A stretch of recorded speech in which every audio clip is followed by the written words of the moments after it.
குர்ஆனுடைய திரும்ப திரும்ப வரக்கூடிய வார்த்தை, அதிகமான இடங்களில் இடம்பெறக்கூடிய வார்த்தைகள் இல்லையா? அதனுடைய ஒரு சில வார்த்தைகளுடைய அர்த்தங்களை மட்டும் நம்ம தெரிஞ்சுக்கிட்டா போகும். குர்ஆனை பல இடங்கள்ல நாம அர்த்தம் விளங்கி ஓதும். அல்லாஹ் சுப்ஹானஹு வ தஆலா இந்த குர்ஆனை கிதாபன் முத்தஷாபிஹின் மத்தானி அப்படின்னு சொல்லியிருக்காங்க. கிதாப் வேதம், முத்தஷாபி அப்படின்னு சொன்னா ஒன்றோடு ஒன்று ஒத்து போகக்கூடிய வேதம். மத்தானி அப்படின்னு சொன்னா திரும்ப திரும்ப வந்திருக்கக்கூடிய வேதம், திரும்ப திரும்ப வந்திருக்கக்கூடிய வார்த்தைகளை வைத்து அல்லது சம்பவங்களை வைத்து உருவாக்கப்பட்ட இந்த வேதம். அல்லாஹ் தஆலா அவருடைய வார்த்தைகள் இல்லையா, எதுவுமே ரொம்ப கஷ்டம் கிடையாது, ரொம்ப இலகுவான விஷயம். அது திருமறை குர்ஆன ஒரு சில வார்த்தைகள் நம்ம அன்றாட புழக்கத்துல நம்ம பயன்படுத்தக்கூடிய வார்த்தைகள். உதாரணத்துக்கு அல்லாஹ், அல்லாஹ் தான் என்ன ஒரு தெரியும். ரஹீம், ரஹீம்னா என்ன அர்த்தம்? ரஹீம் ரஹ்மான் அவர்தான் அல்லாஹ். ரஹீம் அப்படின்னா நிகரற்ற அன்புடையவர். கஃபூர், அல்லாஹ் வந்து கஃபூர் மன்னிப்பவர். இஹ்லாஸ், இஹ்லாஸ்னா உலக தூய்மை. தௌஹீத் ஏகத்துவம். இதெல்லாம் வந்து அன்றாட நம்முடைய புழக்கத்தில் இருக்கக்கூடிய வார்த்தை. பெரும்பான்மையான விஷயங்கள் இருக்கிறவருக்கு அந்த ஏற்கனவே தெரிஞ்சிருக்கும். அப்படி இல்லாட்டி நம்முடைய மனசுல அதனுடைய அர்த்தத்தை விளக்குற மாதிரி, அதனுடைய உள்ளடக்கத்தை புரிகிற மாதிரி நம்ம அதுக்காக பழக்கப்பட்டிருக்கோம். எக்ஸ்ட்ரா இருக்கிற ஒரு சில வார்த்தைகளை மட்டும் நம்ம கற்றுக்கிட்டோம்னு சொன்னா கண்டிப்பா குர்ஆன்ல இருந்து ஒரு பெரும் தொகை அன்றாட கற்றுக்க போற வார்த்தைகள் வந்து ரொம்ப குறைவான வார்த்தைகள் தான் இருக்கும். ஆனா ஒரு குறிப்பிட்ட நாட்கள் போக கொஞ்சது ஒரு 5 நாள் அல்லது 10 நாள் நீங்க வந்து தொடர்ச்சியா ஃபாலோ பண்ணீங்கன்னா அதே சந்தர்ப்பத்துல நம்ம சொல்றதை நீங்க முயற்சி பண்ணி பார்த்தீங்கன்னா ரொம்ப எல்லாத்தையும் அப்ளை பண்ணி பார்க்கணும். இப்போ நாம படிச்சிட்டோம், இன்னைக்கு ஒரு 8 வார்த்தைகள் 7 வார்த்தைகள் நம்ம படிச்சிருக்கோம்னு சொன்னா அடுத்து நீங்க எப்பெல்லாம் குர்ஆன் ஓதுறீங்களோ, குர்ஆன் ஓதும் போதுல அந்த வார்த்தைகள் வரும்போது நிப்பாட்டி அந்த வார்த்தைகளுடைய அர்த்தத்தை சொல்லிட்டு அடுத்த என்ன பண்ணணும், அடுத்து நீங்க கண்டினியூ பண்ணணும். சரிங்களா? முதலாவது நம்ம பார்க்க போறது சின்ன வார்த்தைகள், 8 வார்த்தைகள் வரும். முதலாவது ஹுவ. ஹுவ அப்படின்னு சொன்னா அவன். ஹுவ அப்படின்னு சொன்னா அவன். திருமறை குர்ஆனில் பல இடங்களில் இந்த ஹுவ அப்படின்ற வார்த்தை வரும். ஹுவ அவன். குல் ஹுவ அல்லாஹு அஹத். குல் ஹுவ அல்லாஹு அஹத். நம்ம நாடம் ஓதக்கூடிய சொன்னா நமக்கு தெரிஞ்சு சொல்லலாம். ஹுவ குல் அப்படின்னா என்ன அர்த்தம்? சொல்லுங்க நபியே, நீங்க சொல்லுங்க. உங்களை சில பேருக்கு தெரிஞ்சிருக்கலாம். ஹுவ அப்படின்னா அவன், அல்லாஹ், அல்லாஹ் இறைவன் நமக்கு தெரியும். அஹது, அஹது ஒருவன். மற்ற வார்த்தைகள்லாம் வரும். குல்ன்ற வார்த்தைக்கு அர்த்தம் தெரியாது, அஹதுன்ற வார்த்தைக்கு அர்த்தம் தெரியாது. 2 வார்த்தைக்கு என்ன சொல்லுவாங்க, அர்த்தம் தெரிஞ்சிச்சு. அன்றாட நம்ம ஓடக்கூடிய துஆ, துஆக்களையும் இந்த ஹுவ அப்படின்ற வார்த்தையை நம்ம லா இலாஹ இல்லல்லாஹ் என்ன அர்த்தம்? லா இலாஹ இல்லல்லாஹ் என்ன அர்த்தம்? வணக்கத்துக்குரிய இறைவன் அல்லாஹ்வை தவிர வேறு யாரும் இல்லை. வணக்கத்துக்குரிய இறைவன் அல்லாஹ்வை தவிர வேறு யாரும் இல்லை. இப்ப திருமறை குர்ஆனை பல இடங்கள்ல பார்த்தா லா இலாஹ இல்லா ஹுவ அப்படின்னு வரும். லா இலாஹ இல்லா ஹுவ. இப்ப இந்த இடத்துல என்ன வார்த்தை மிஸ் ஆயிருக்கு? அல்லாஹ்ன்ற வார்த்தை மிஸ் ஆயிருக்கு. அப்ப அல்லாஹ்வுக்கு பதிலா அந்த இடத்துல அவன் அப்படின்ற வார்த்தையை சொல்லுங்க. லா இலாஹ இல்லா ஹுவ என்ன அர்த்தம்? வணக்கத்துக்குரிய இறைவன் அவனை தவிர வேறு யாரும் இல்லை. அல்லாஹு லா இலாஹ இல்லா ஹுவ. வருதா? அப்ப இந்த ஒரு வார்த்தையை கத்துக்கிறது மூலமாக குர்ஆன்ல, திருமறை குர்ஆன்ல பல இடங்கள்ல இருக்கக்கூடிய வார்த்தைகள் நம்ம என்ன நம்மளா அர்த்தத்தை உண்டாக்கும், நம்மளா அதை புரிஞ்சுக்கலாம். ஹுவ அப்படின்னா என்ன அர்த்தம்? அவன். சொல்லுங்க, ஹுவ அவன். ஹுவ அவன். ஹுவ அவன். ஹுவ திரும்ப சொல்லுங்க. அது வசந்த மக்கள் நாட்டில் ஆரம்பிச்சிருச்சு அப்படின்னு சொல்லி நம்முடைய மூளை அதை உருவாக்கிடுச்சு அப்படின்னா நீங்க எந்த இடத்துல நீங்க போனாலும் அதை ஈஸியா நீங்க கிரகிச்சுக்க முடியும். தமிழ்ல நம்ம பல வார்த்தைகள் படிக்கிறோம். சில சந்தர்ப்பங்கள் நம்முடைய இன்டென்ஷன் இல்லாட்டியுமே வந்து ஒரு சில வாசகங்கள் நம்ம படிச்சிருவோம். இப்போ ஏதாவது நம்ம அந்த போர்டை பார்த்தோட எழுதுவோம், எனக்கு பசி அறிவோம் உதவிடுவோம் அப்படி படிச்சிருவோம். ஏன்? நம்முடைய கண்ணு அதை பார்த்து பார்த்து பழகிடுச்சு, நம்முடைய மனசு அதை படிச்சு படிச்சு பழகிடுச்சு. ஒன்ஸ் அதை நம்ம பார்க்கும் போதே நம்மை அறியாமலே நம்ம ஒரு சில விஷயங்களை படிச்சிருவோம். அப்ப நீங்க திருமலை குரானை திரும்ப திரும்ப பார்த்துக்கிட்டே இருக்கும் பொழுது, அதை வாசிச்சுட்டே இருக்கும் போது நீங்க உங்களை அறியாமலே விடுவீங்க. இந்த வாசகத்துல இந்த வார்த்தைகளை படிக்க ஆரம்பிச்சிருவீங்க. நீங்க வாயில சொல்லும் பொழுது வாயில அது பழக்கமா வந்துச்சுன்னா யதார்த்தமா டக்குன்னு நீங்க யோசிக்கிறதுக்கு முன்னாடி உங்களுடைய வாயில இந்த வார்த்தை தானா வந்துடும். இல்லையா? ஹுவ அவன், ஹுவ அவன், ஹுவ அவன், ஹுவ அவன். அடுத்தது ஹிய,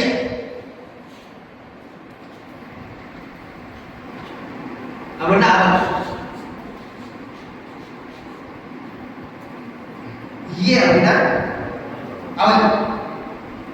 அரபியை பொறுத்த வரைக்கும் தமிழ் மாதிரி தமிழ்ல வந்து அவன், அவள், ஆண்பாலை, இன்னொரு பெண்பாலை, மூன்றாவது அது அப்படின்னு வச்சுக்கணும். அது அதுன்னு சொன்னா அகை, ஆடு, மாடு இந்த மாதிரி கட்டப்பட்ட விலங்குகளுக்கு நம்ம சொல்லுவோம் அதுன்ற வார்த்தைகள் இருக்கும். அரபியில் அப்படி அரபியில எல்லா வஸ்துக்கும் ஒரு ஆண்பாலோ அல்லது பெண்பாலோ வச்சு சொல்லுவாங்க. அதுன்ற வார்த்தை அவங்களுக்கு தேவை. ஆண் மாடு பெண்பாடு, ஆண் மாடா தான் அது உவர், பெண்பாடா இருந்துச்சுன்னா பசுவா இருந்துச்சுன்னு சொன்னாது இடிய. அவன் அவன் அதோட சேர்த்து இது நம்ம என்ன சொல்லலாம், அது அப்படின்ற வார்த்தையை எக்ஸ்ட்ரா சேர்த்து அது அப்படின்றது சில அது சில போ சொல்லி கொடுப்பாங்க. ஆரம்பத்துல உகுவன அர்த்தம் அவன், ஹியன அவன், ஹியன அவன். அடுத்து மூன்றாவது ஹும் அப்படின்னா அவர்கள்.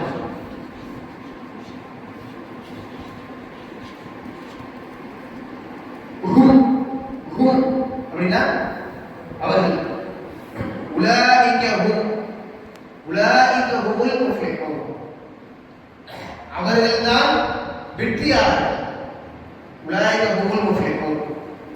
பக்ராவுடைய ஆரம்பத்தில் இருக்கக்கூடிய நிறைய வசனங்கள்ல ஹும் அப்படின்ற வார்த்தையை நீங்க பார்க்கலாம். பல இடங்களில் இந்த ஹும் அல்லது ஹுமு அப்படின்ற வார்த்தையில நீங்க பார்க்கலாம். ஹும் அப்படின்னா அவர்கள், ஹும் அப்படின்னா அவர்கள். தூக்கம் வருது, நீங்க வந்து ஒன்ஸ் குரானை எடுத்து நீங்க ஓதும் பொழுது கொஞ்சம் கவனமா இருந்து அந்த இடங்களை நீங்க கண்டுபிடிக்க ஆரம்பிச்சிட்டீங்கன்னா அதுக்கப்புறம் உங்களுக்கு இன்ட்ரெஸ்ட் வரும், காணா வரும். அப்ப ஹுவ அப்படின்னா அவன், ஹிய அவள், ஹும் அவள்.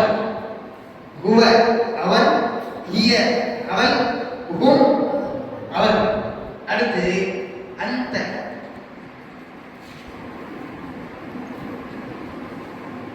அப்படின்னா நீ.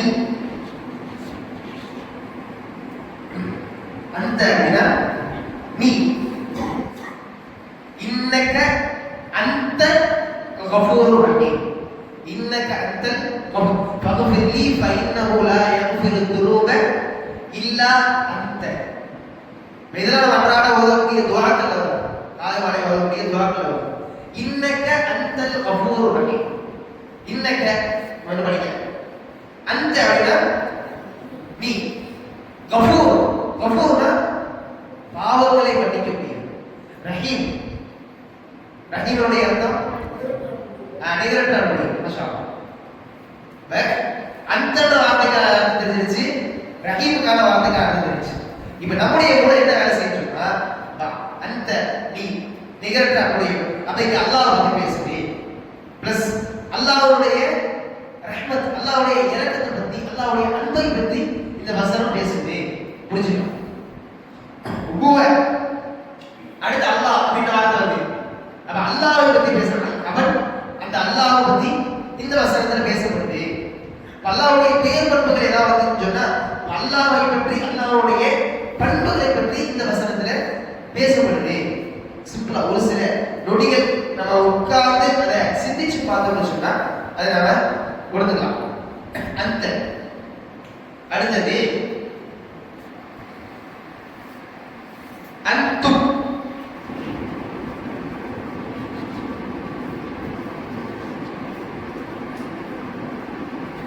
அவருடைய நீங்கள்.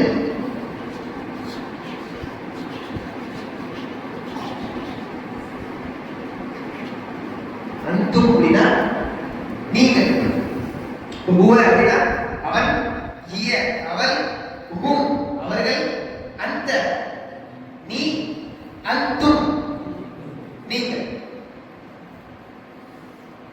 அடுத்து அன.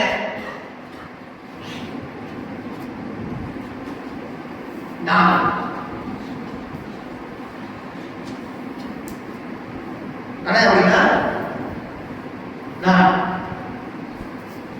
வ அன தவ்வாபுர் ரஹீம். வ அன தவ்வாபுர் ரஹீம். அனனா நான். தவ்வாபுனா என்ன தெரியுமா? தவ்வாப் தெரியல. அந்த வார்த்தை ரஹீம் அப்படின்னா அளவற்ற நிகரற்ற அன்புடையோர். அப்ப நான் நிகரற்ற அன்புடையோர் அப்படி அல்லாஹ் தஆலா பேசுறாங்க இந்த வசனத்துல. வ அன தவ்வாபுர் ரஹீம். அடுத்து கடைசி வார்த்தை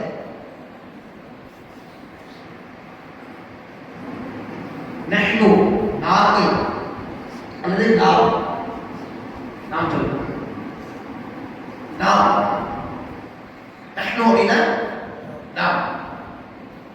இன்னா நஹ்னு நஸல்னா திக்ர. இன்னா நஹ்னு. இன்னா என்ற வார்த்தை என்ன தெரியாது. நஹ்னு அப்படின்னா நாங்கள். நஸல்னா அத்திக்ர. திக்ரனா திக்ர் நினைவு கூறுது. நினைவு கூறுது. நஸல்னா திக்ர. நஸல்னா தெரியாது. வ இன்னா லஹு லஹாஃபிதுன். இந்த வார்த்தை நமக்கு தெரியாது. ஆனா இந்த வசனத்தை பத்தி நமக்கு தெரிஞ்சிருக்கும். இன்னா நஹ்னு நஸல்னா திக்ர. இந்த வசனம் கேள்விப்பட்டிருக்கீங்களா? பெரும்பாலும் இந்த வசனங்கள் சொல்லணும். எதுக்காக? நாம் தான் இந்த உபதேசத்தை இந்த நினைவூட்டல் இறக்கி இருக்கிறோம். நாம் தான் இதை பாதுகாப்போம். அல்லாஹ் தஆலா தன்னுடைய திருமறை சொல்லியிருக்காங்க. இன்னா நஹ்னு. நஹ்னுனா நாங்கள். திக்ர் நினைவூட்டல். அல்லாஹ்வுடைய நினைவு அப்படி வச்சுக்கணும். அவங்க வசனத்தை எடுத்துக்கிட்டா பொதுவா இந்த 8 7 வார்த்தை ஒரு சில வார்த்தைகள் ஒரு சில விஷயங்கள் பிரச்சனை கிட்டத்தட்ட இந்த இடத்துல 14 வார்த்தைகள் வரும். அதனால குறைச்சுக்கணும். இந்த 7 வார்த்தைகள் அர்த்தம் விளங்கி குர்ஆன்ல நீங்க தேட ஆரம்பிச்சீங்கன்னா, குர்ஆன்ல நீங்க தேடி தேடி அதை கண்டுபிடிச்சு அது ஓதிக்கிட்டே வரும்போது அந்த இடத்துல நிப்பாட்டி உஹுவ அப்படின்ற வார்த்தை வந்துச்சுன்னா அவன் அப்படின்னு சொல்லிட்டு அது பண்ணாங்க. அந்த அப்படின்ற வார்த்தை வந்துச்சுன்னா நிப்பாட்டி நீ அப்படின்னு சொல்லிட்டாங்க. அந்த அப்படின்ற வார்த்தை வந்துச்சுன்னா நீங்கள் அப்படின்னு சொல்லிட்டாங்க. அப்படி ஒரு நாள் நீங்க சொல்லி சொல்லி சொல்லி சொல்லி வரும்பொழுது ஒரு குறிப்பிட்ட கட்டத்துக்கு மேல உங்களுக்கு நிப்பாட்டி சொல்ல வேண்டிய அவசியம் இல்லை. நீங்க அப்படி படிச்சு வாசிச்சு போகும்போதே உங்களுக்கு அது கூடவே சேர்த்து வரும். இப்ப முதல் வேலையை என்ன பண்ணுவோம்? இதை மனப்பாடம். இது மனப்பாடம். எப்படி மனப்பாடம் பண்றது? சொல்லி கொடுக்குறேன், நீங்க திருப்பி சொல்லுங்க. சரியா?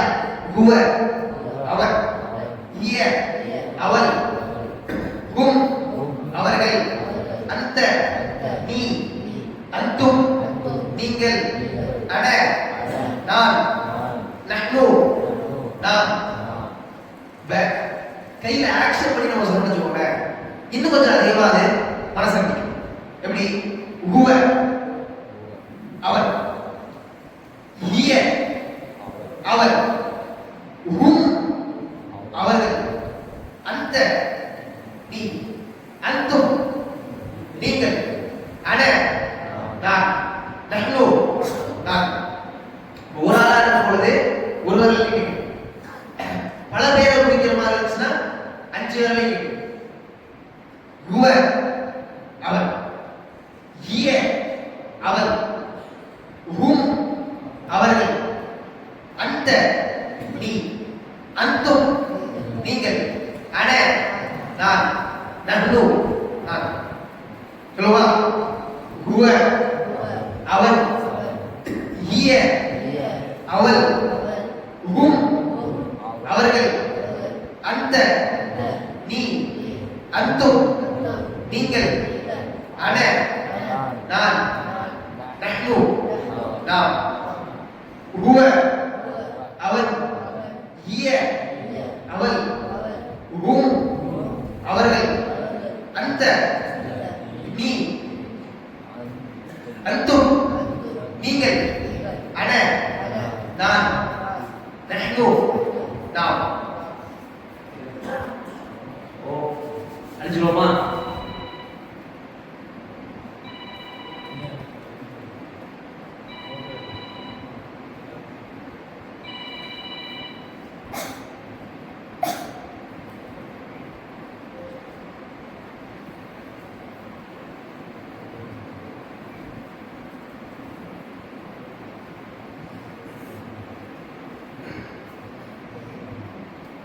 ஹுவ அப்படின்னா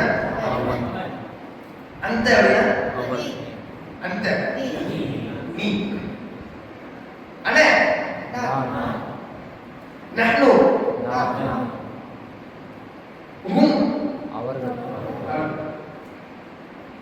அந்தும்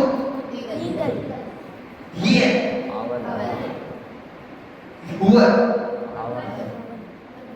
இல்லையா? இதுவே நான் தமிழ்ல கேட்ட அரபில சொல்றீங்களா? நீ நீ நீ நீ நீ நாம் நாம் நீங்கள் அவள் அவர்கள் அவன் வெரி குட். இப்ப என்ன பண்ணுறா, குர்ஆனை எடுத்து நீங்க ஓத ஆரம்பிங்க. பொறுமையா இங்க இருக்கக்கூடிய வார்த்தைகள் நீங்க குர்ஆன்ல கண்டுபிடிக்கிறீங்களான்னு சொல்லி செக் பண்ணுங்க. ஒவ்வொரு வார்த்தையும் நீங்க படிக்கும் போதும் பக்கத்துல தர்ஜுமாவை சேர்த்து வச்சுக்கணும். குர்ஆனுடைய தர்ஜுமா சேர்த்து வச்சுக்கணும். இப்ப நீங்க அதை படிக்கும் போது ஒரு வசனத்துல எத்தனை வார்த்தைகள் எனக்கு தெரியும். ஆரம்பத்துல நமக்கு சிரமமா இருக்கும். அதை உட்கார்ந்து சிந்திச்சு பார்த்து அதை எடுத்து புரியுறதுக்கு கிரகிக்கிறதுக்கு கஷ்டமா இருக்கும். ஆனா ஒன்ஸ் நீங்க அதை புரிஞ்சுக்கிட்டீங்க, கிரகிக்க ஆரம்பிச்சிட்டீங்க அப்படின்னா அடுத்து குர்ஆன் ஓதுறதுல ஒரு டேஸ்ட் வரும் பாருங்க. அந்த டேஸ்ட் இதுக்கு முன்னாடி நம்ம அனுபவிச்சதே மாட்டோம். அவ்வளவு சந்தோஷமா இருக்கும், அவ்வளவு நிம்மதியா. அப்படி அந்த ஓதும் பொழுதே இப்படிலாம் பேசுறாங்க, அல்ல இந்த வசனத்தை இதை பத்தி பேசுறாங்க சுப்ஹானல்லாஹ் அப்படின்ற மாதிரி அப்படி உள்ளத்துல அப்படியே ஒரு நிம்மதி ஏற்படும் பாருங்க, பரவசம் ஏற்படும் பாருங்க. அது அல்லாஹ்வை தவிர வேற யாராலும் கொடுக்க முடியும். இஹ்லாஸான முறையில இன்னைக்கு கத்துக்கிட்ட வார்த்தையை வச்சு நமக்கு ஓதி பாருங்க. ஓதி ஏதாவது சந்தேகம் இருந்துச்சுன்னு சொன்னா எங்கேயோ கடி இமாமே கேளுங்க. வாஹ்